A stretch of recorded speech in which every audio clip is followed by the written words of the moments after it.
بسم الله الحمد لله الصلاة والسلام على رسول الله اللهم وفقنا لما تحبه وترضاه وبعد فسلام الله عليكم ورحمته وبركاته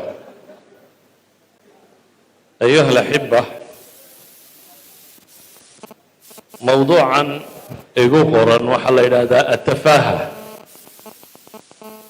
atafaaha afka carbeed waa shay tilmaamaya incidaami alqiima walahmiya shaygu inuu qiimo la' yahay ama mudnaan aanu lahayn si kale waxay yidhaahdaan waa wax tilmaamaya albalaada walghabaa haddaan soo koobno waa wax sheegaya qof bini aadama oo madhan ama macnola aan qiimo lahayn mawduucan waxaa laga yaabaa intiisa badan inaan akhriyo axadulikhwa idinla joogaa jeedinaya laakiin mawduucu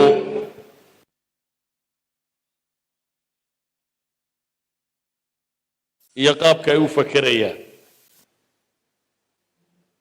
waayo waxaad moodaa dunidu markay isku furantay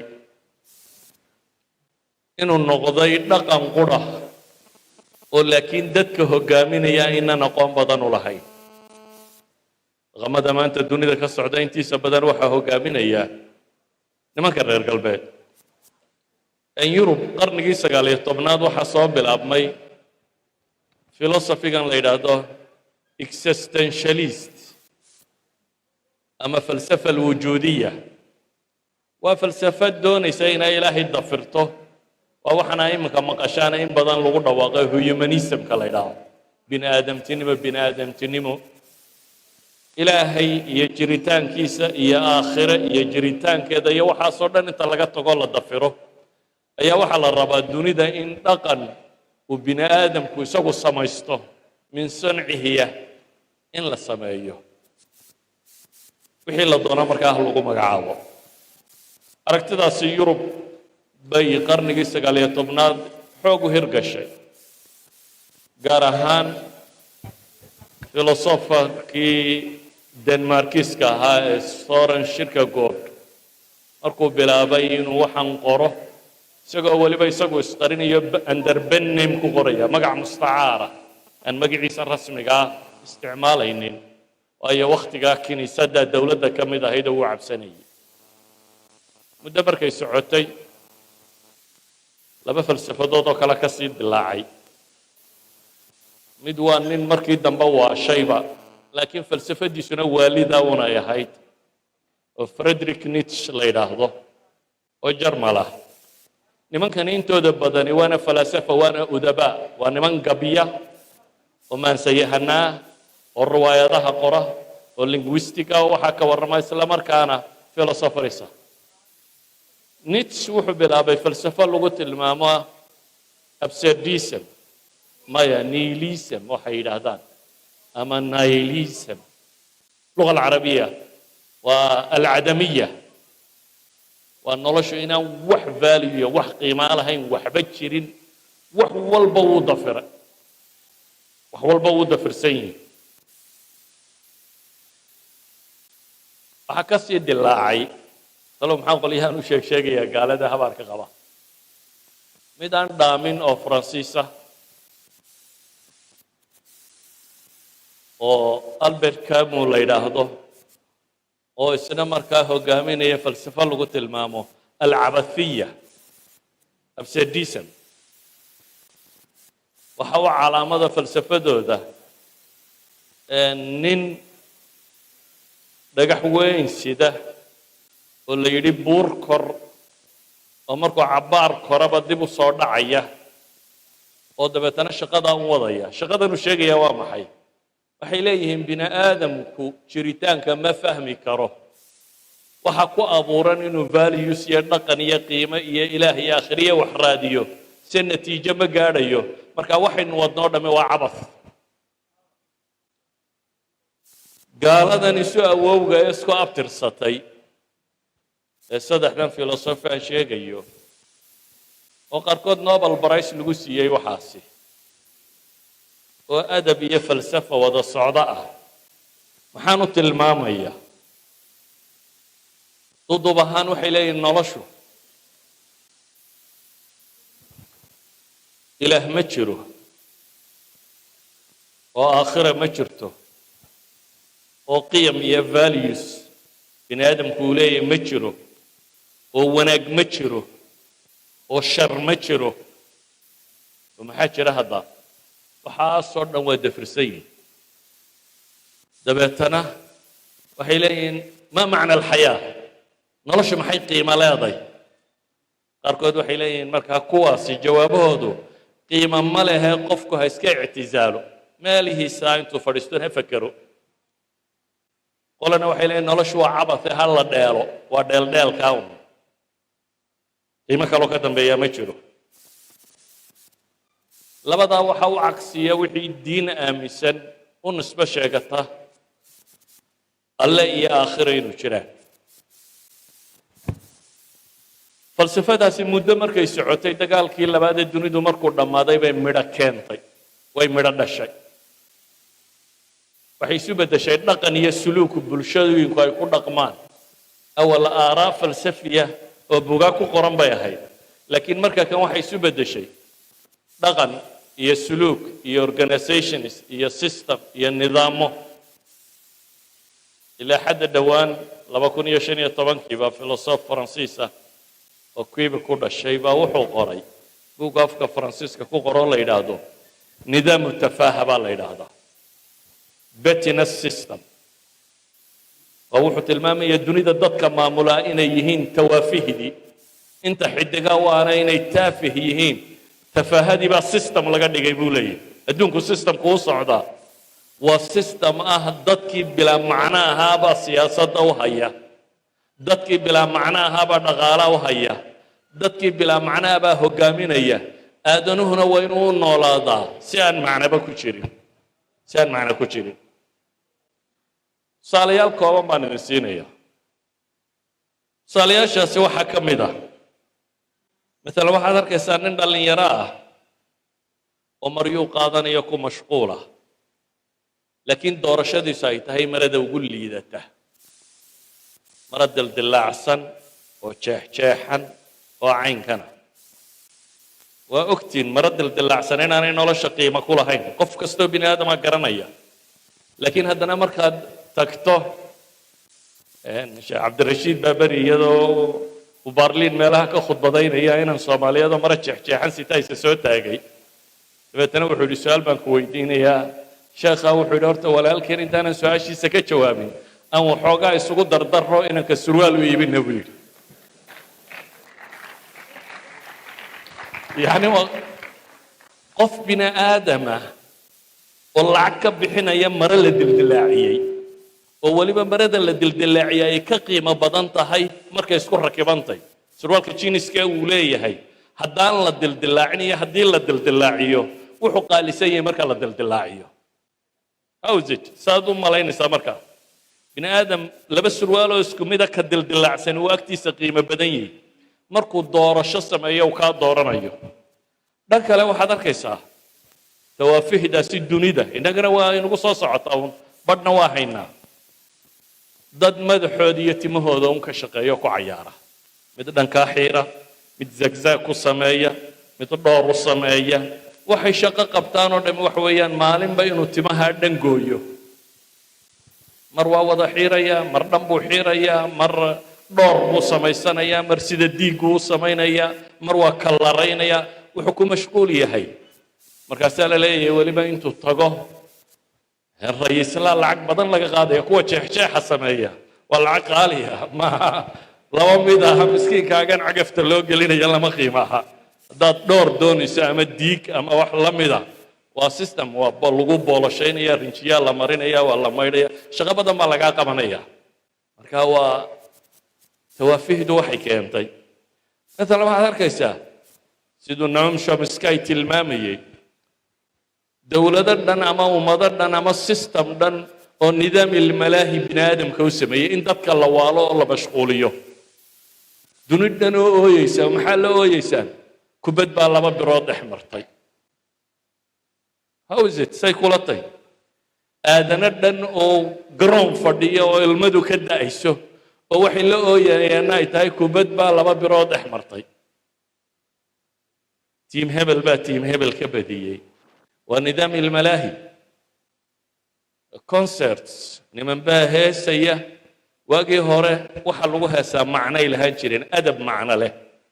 نك تاجن هذا ضو فرصته وحكوا هالليو قولي يجي ما كصباحي وضدان صامري قوادي ذا جيرة أنت هسوكوا هالليا ولا سوا حلتهم هي وحوشيجا يا رياضة وكوا هالليا ونوعها وأنت هسوشيجا dabeetana ummadoo dhan baa soo baxayso dadkoo dhan baa daawanaya. waxaynu isweydiinaynaa musaabaqaad baa tviyada ka soo baxa. musaabaqaadka ma garanaysaa waxay yihiin tartansiin rida u qurux badan dunida lagu tartamaya. markaasaa muxalliliini soo fadhiisanaysaa daymada Soomaad arkaynin ridatan iyo say u qurux badnayd bilyanuu ku helayaa riba qurux badan. eyga dunida u qurux badan leh rida dunida u eegmada fiican leh adoo qiyaas bini aadam ka shaqaynaya oo lacag lagu bixinayo oo inta la isugu yimaado ri iyo dibi iyo sac iyo ey iyo wax la mid ah laga warramayo.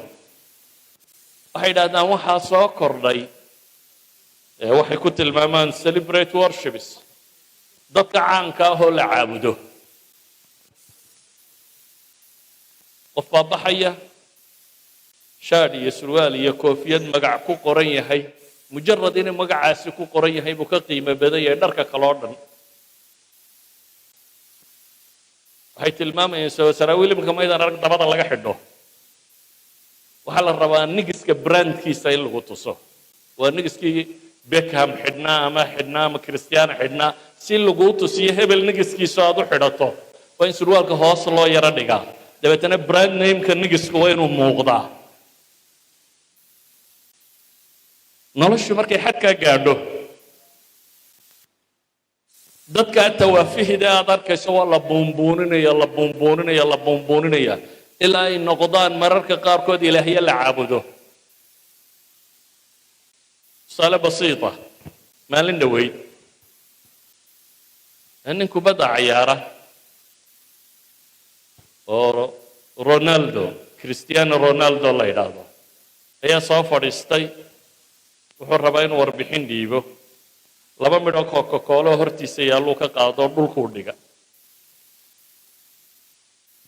stock marketkii Coca-Cola 4 bilyan buu khasaaray. 242 bilyan bay joogtay 238 bilyan bay noqotay. Cristiano Ronaldo muxuu yahay waa waaxid taafi آخرية دون تونا وحكومة سوكر كبدو الله ذي يقارنا لكن نكا كبد الله ذي يقارنا هدو كولا هدول كرديغو هو بيو صاري أي شركات كي دوني دقوا وينا متكمدي 4 بليون ولا حاجة خسارت. وتوافيه ده سيدا لو بونبونية بكتو سينيسا لكن كاسوا مظاهرته محاكا الشيء waxaa ka dhashay in dunida suicide-ku ku bato dadku ay garan waayeen waxay u nool yihiin. ilaa yahu ay tilmaamto boqolkiiba 40 maxaa la yidhaahdaa 40kii secondba qof bini aadam inuu isdilo. oo weliba dadkaasi waa western world-ka dunidan saddexaad iyo dadkan gaajaysan wax badan maaha. waa dunida horu martee la sheegayo 40kii second kastaba in qof isdilo. waxaa soo baxay self injury disorders waxay yidhaahdaan qoladan acsaabta ka shaqaysa imika xanuuna ay daweeyaan baa jiro la yidhaahdo NSSID. waa self injury disorders waa non suicidal self injury disorders. waa maxay waxa soo batay dad kale noloshu markay macna beeshay isagaa isku ciilbaxaya markaa wuu isjaraya ama birbu intuu dabka geliyo heat branding واسكو علامادينيا ama markuu nolosha ka quusta buu qolo midiya haysata intuu tagaaboonaya sawir ay u dhiga kuwan ciyaaro Soomaalidan ragay jirkooda wada sawirka madow yahay وسيستم ككل وقف ربه nolosha si uu uga raysto inuu ku ciilbaxo jirkiisa waa la daldaloolinaya waa la sawiraya sawir baa lagu dhajinaya waxay sameeyaan qaarkood madaxay derbiga ku garaacaan way is dhaawacaan nabarrada caadiga bay u diidaan inuu bogsado qof nabarkii ku yaalay ka fujinaya mar kastaba si aan u bogsanin waayo wuxuu ku leeyahay xanuunkan baan rabaa inaan ku ilaabo dareenka madaxayga haya aad dunidu inay bilaan nolol tahay nolosha macna darrideeda alam aan isku ilowsiyaan u baahanahay darfar wiskoo goynaya dadka bay dhahaan self harmingka sameeyay ama self hurtka dadka iyagu is dhaawacaa 10 jeer ilaa 20 jeer bay ka badan yihiin kuwa isdila haddaynu idhi every 40 seconds qof baa isdila markay kuwani 20 jeer ka badan yihiin secondkiiba imsa is dhaawacda waa dhaawacu ka saha adigoo ogaan isu dilaya soomaalida soomaad maqli jirin koonfurta siiba qolo intay cayaarto tidhaahda waan bururo midi isku jarjarta waa midi isku waa burur nooca u yaala noloshu uu ka quustay dabeetana isaga isku bururaya oo midi isku googoynaya waxaasoo dhammi waxay daba yaalaan erayga aan nolosha macno beeshay nolosha dhadhan la emptiness baan madhnaan baan dareemayaa noloshaan macno lahayn maxaan ka noolay kolleyba waa dhiman doonaaye ilaahina subxaana wa tacaala qur-aanka wuxuu ku tilmaamaya iyadoo fudud waman acrada can dikri faina lahu maciishatan danka baa ilaahay ciddii ka jeesata aniga xuskayga waxay leedahay maxay nolol aad u cidhiidhiya baa ilahay yidhi waman yacshu can dikri araxmaani nuqayid lahu shayطaana fahuwa lahu qariin ilaahay weynidiisa iyo xuskiisa iyo nolosha jidku u dhigay ka jeesigeedu waxay tilmaamaysaa baa la leeyahy kaa shaydaan baa lamaano looga dhigaa shayaadiin baa waxaan u waxyoota walidaalika baa qur-aanka faatixada ducada ilaahayna baray maalin walba inaynu idhaahnaa waa maxay وين نرش معنى هذا فهمني حق الله صعده اهدنا الصراط المستقيم صراط الذين أنعمت عليهم غير المغضوب عليهم ولا الضالين ما لنك استبالين دي واحد ثلاثة كان يسان ودا كنت عيستا إلى وجدك قمنطس ضد كان نرش جدك دي بيوايه سيدا أوجد ضدكم مركو الروحان مرده غذاء الروحي اللي وايه إلهي القرآن كوحي نقول المامية لقد أنزلنا إليكم كتابا فيه ذكركم أفلا تعقلون لكن دتكم مركي مردان إيشيتك إلهي كلمان إيقرن ويان وحي النوليين نلشو عبط بيك النغطة مركا دل واني كان دل إيه مريهي سكول بكو دل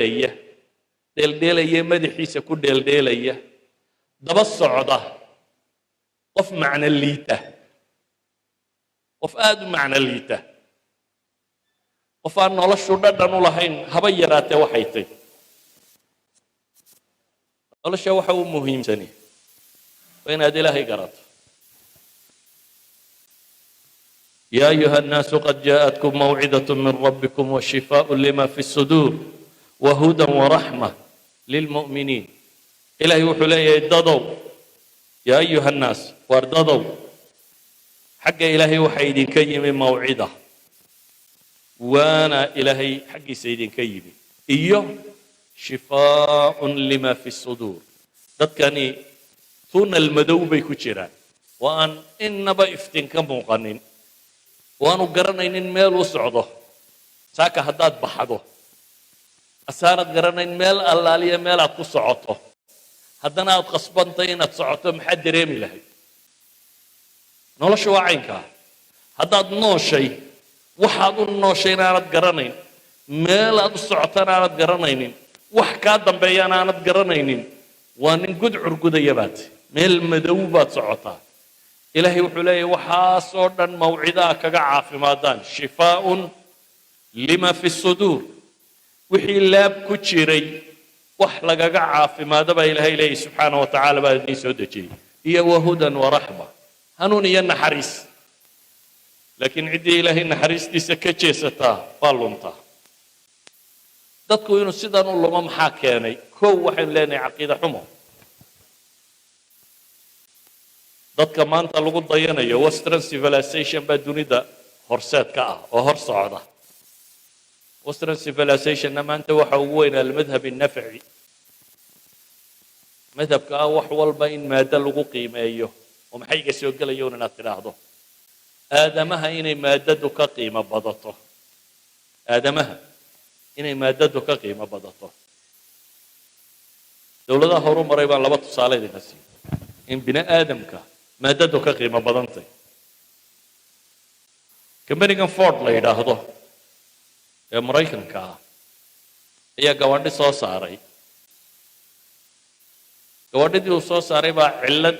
bireegyadiisiyo wax ku saabsan baa la ogaaday dabeetana waa la suugareeyey waa la ashtakeeyey maxkamaddii dalka maraykan waxay ku xukuntay compensation inuu bixiyaan magdhow oo dadkii shilkaa galay gaadhigiinaa geliyey markaa inaa bixisaan magdhowgii bay aqbaleen shirkaddii baa fadhiisatay waxay isweydiiyeen 12 milyan oo gaadhi baa suuqa ku jira 12 milyan oo gaadhi inaynu soo celinno kharash badan baa ku baxaya baa la yidhi laakiin inaynu dadka layno oo lacagtooda bixinaa ka kharash yar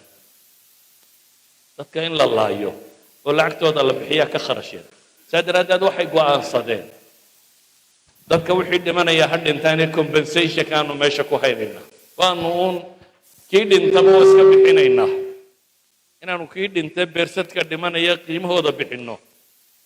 waxay tilmaamaysaa bay leeyihin aadanuhu valuega uu meesha ku leeyahay qiimaha bini aadamka uu ku leeyahay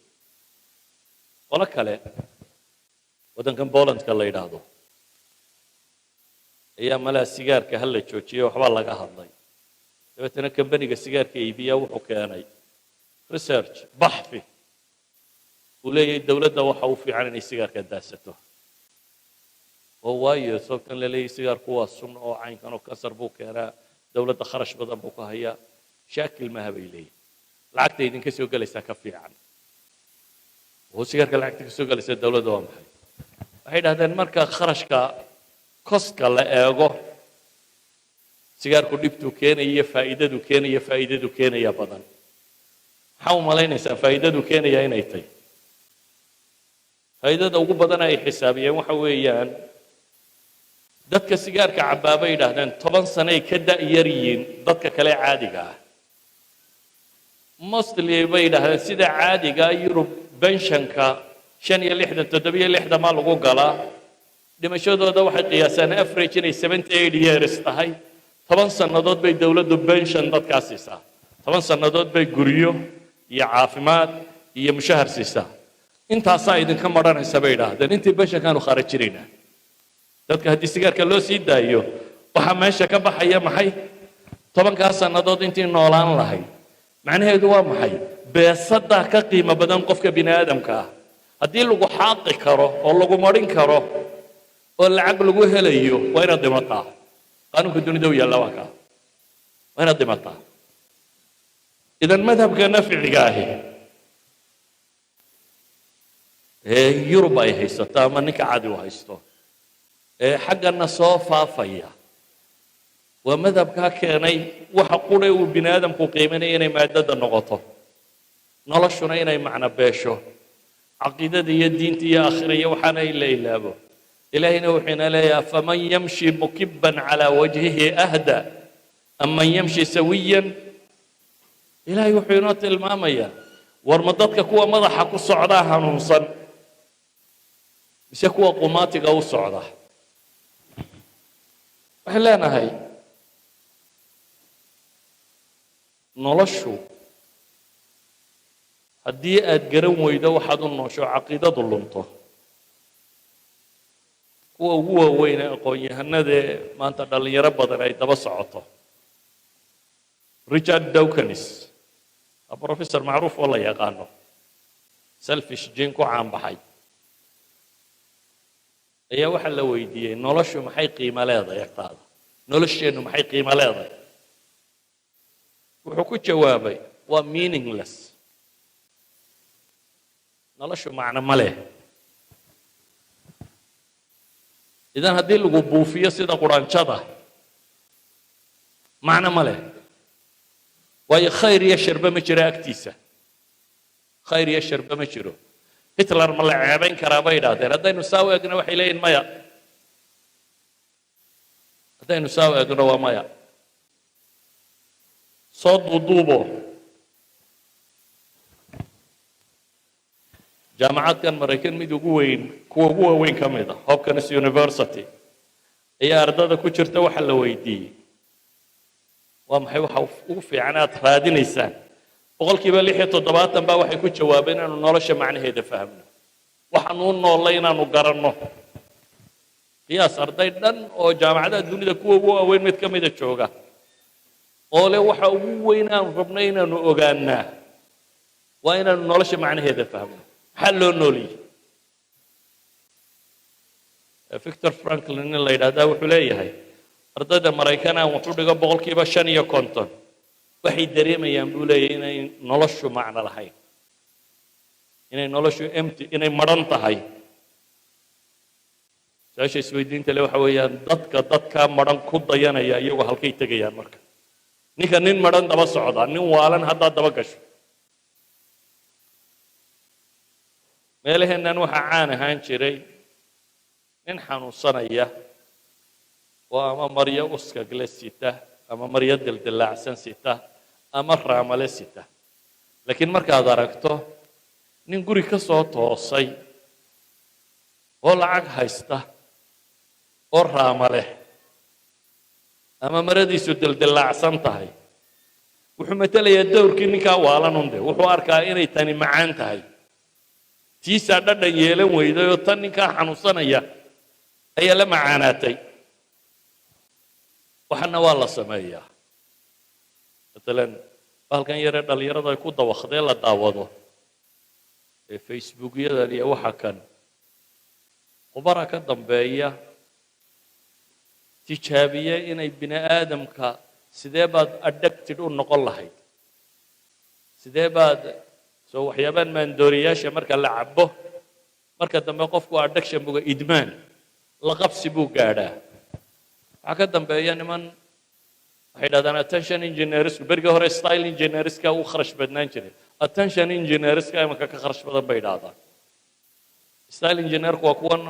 naagaha iyo ragga kolba dhinaca qaawiya ee maryaha u dildilaaciya iminka kuwa waxa ka lacag badan injineerada bay dhahdaan attention engineerska kuwan dadka maankooda gada waxay leeyihin waa engineering ah qofka inta halkaa la qabto ama halkaa lagu dhago in bini aadamka la wadi karo sideen dadka u wadi karnaa raqma anfihi attention engineerskaasi waxay isticmaalaan waxay ku tilmaamaan behavioral psychology waxa dhaqanka bini aadamka psychologyga ku saabsiisan dabeetana waxaa la isku dayayaa sidii dhaqan lagaagaga dhigi lahaa waxaa inaad ku dhegto aanad ka foqin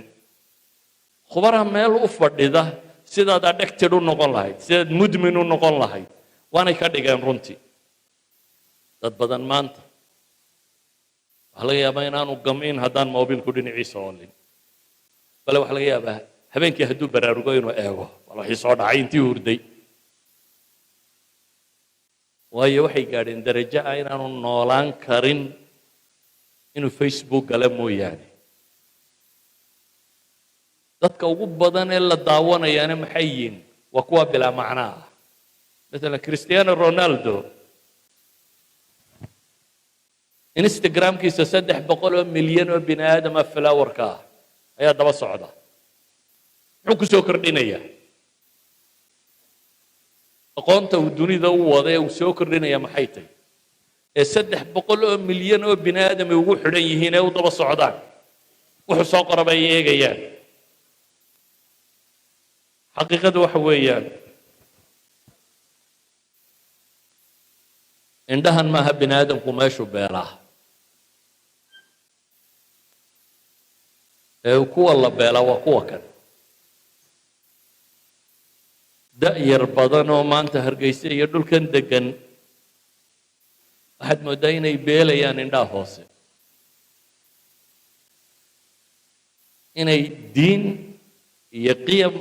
iyo caqaa'id ay rumaysaneen inay lumayaan inay milmayaan waa imka hargeysa haddaad dhex marto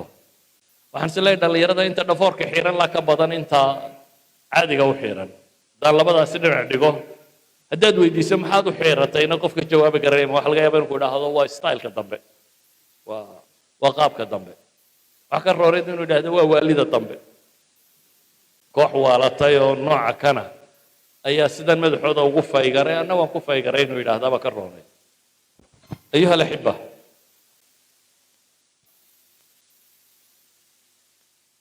war badan oo tafaaha ah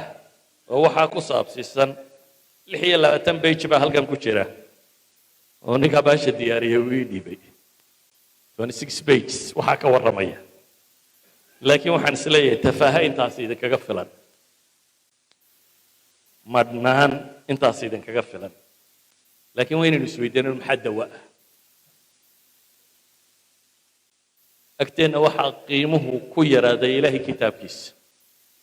kitaabkan waxaa soo dejiyey rabu samaawaati walard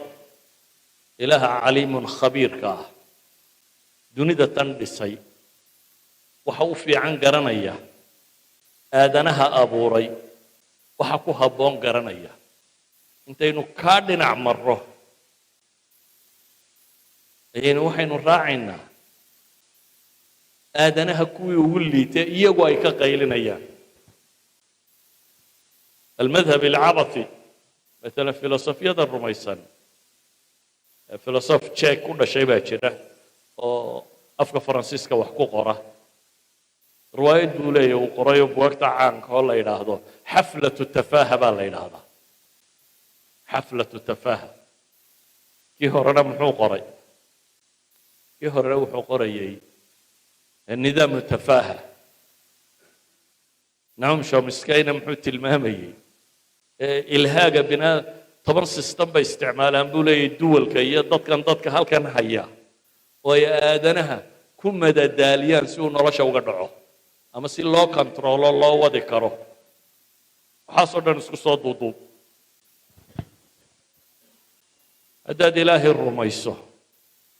oo rasuulkiisii Muxamed calayhi salaatu wasalaam rumaysid oo aad garatid dunida waxaad u joogto waad garatid meesha aad ku socoto aakhiro inay dambayso janniya naar inay jiraan siraat in dadku wada mari doono xisaab iyo ciqaabe inay jirto 50,000 sannadood in meesha la taagnaan doono bini aadamku dheeldheelkaba uu iska dayn lahaa awgeed buu nabigu wuxuu leeyahay waxaan ogahay haddaa og tihiin in badan baa ooyi lahaydeen in yarna وقصر الله يدبر نبغى تلمامي عليه الصلاة والسلام دي عقيدة دي إنه أي سيد دنته وبديل كون نغضه واللي بدأ يرتان شيء دا يرتو بحال كان أي قالين يقوم مرام بي قالين ده بتندد مرام بي لكل ما قفكه دو عقائد دي سيدين تسود سمتي ملمو دول سيء هاي ملمو وهي الرميسين إنه يسقوا رب السماوات وحشاجي هيو صحابة النبي محمد فلسفة ما يقول وعلم مادية ما يقول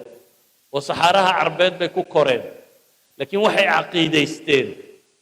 إن يسيدان رب السماوات والأرض كلمة ديسي سيدا وقيد بي آذانها انت كلا وحي واركيين dad u baahan gacan qabasho ay gacan qabtaan ama filosof ha ahaado ama boqor ha ahaado ama mid waxasta ha ahaadee waxay u arkayaan dad lunsan dad indhala oo cid usha u qabata u baahan walidalik baana iyagu lumin ay caqiidada bay haysteen materialku qiimo agtooda kama ahayn dadka hadday adduunku agtaada uu ku weynaado kuwa qiimaha beelay baad ku biiraysa adduun waxay ka joogeen rabciy ibni caamir baa waxaa la yidhaahdaa markii ay bershiya furteen imaam abulxasan الnadawi baa wuxuu soo naqlinayaa bershiya markii la furtay gurigii boqortooyada ee madaa'in markii la galay cunadii loogu tegay waxaa ka mid ahayd kimis si yaro khafiifa loo sameeyey dabeetana qoladani dee waa kii saxaabadu caaisha markii la weydiinayay la yidhi nebigu calayhi salaatu wasalaam daqiiqdan la hufay ma cunay maba arag shaandhadaba maanaan arag bay tidhi tan lagu sameeye lagu kala shaandheeyaba maanan aqoon bay tilmaamaysay markay meesha tageen manaadiil bay moodeen wixii faraha la iska marinayay moodeen waana cuno kimis bay isku dayayaan buu leey waa abulxasan الnadawi ninka soo naqlinaya nimanka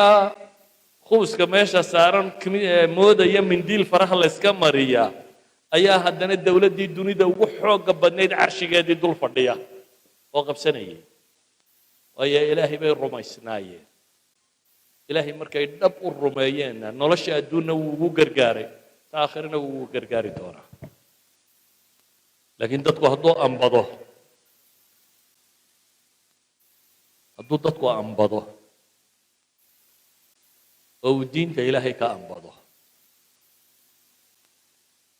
cidda uu dabagalee soo hadhaysaa waa brofesaradii ugu waaweynaaye joogay oxford iyo cambridge iyo jaamacaday ku faanayeen kuwaa lihi noloshu waa meaningless kaa nolosha meaningless u haysta haddaad ilaahay dhaafsiisato ilan waa kaa warkiisa kaad ilaahay dhaafsiisanaysaa kaa haddaad ilaahay dhaafsiisato aakhiriya adduunba waad cidhib beelaysaa tafaahada rasmigaana waad ku dhacaysaa inaad qashin noqotaan tabac u ah mid qashina isaguna waxaan jeclahay inaan iska soo koobo maxaan ku koobayaa inaynu dib u xisaabtannaa baynu u baahan nahay oo diinteenna dib ugu noqonno oo caqaa'ideenna dib ugu noqonno